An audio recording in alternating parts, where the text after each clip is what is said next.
QuickStart Guide to Telehealth. Live video visits for your child's early intervention services.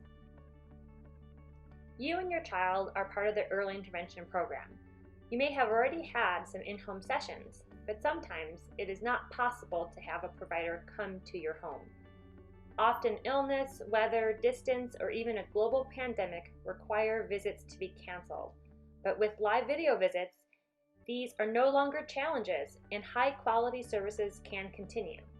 Just as in an in-person session, early intervention follows a family coaching model. Let's take a few minutes to go over what to expect from your telehealth early intervention visit.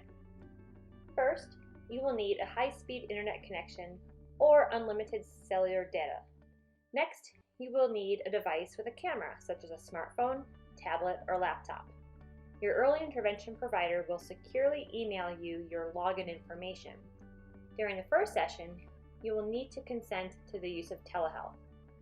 Your early intervention provider may email you a list of activities or toys to have on hand.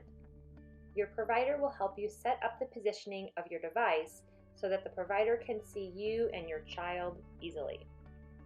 Since early intervention works best when the provider instructs you or other caregivers on how to help your child, it is very important that you and your early intervention provider collaborate together.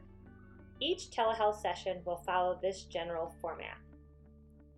Your provider will check in to see how things have been going since the last visit. This is a great time to bring up any new concerns or questions from previous sessions. Next, your therapist will observe you and your child playing. This is a time when the provider may just request that your child naturally plays on his or her own or with you. Spontaneous play is a fantastic way to observe what your child is comfortable with or enjoys. From there, the provider may instruct you to set up a specific activity, and after you work with your child, you and the provider will have a time for reflection. What went well? What didn't? What did you notice about that activity? The therapist may provide some specific feedback, and then you and your child will practice the activity or routine again. Depending on the session, this process may be repeated a few more times before moving on to joint planning, which is the part of the session when you decide what you're going to work on at the next visit.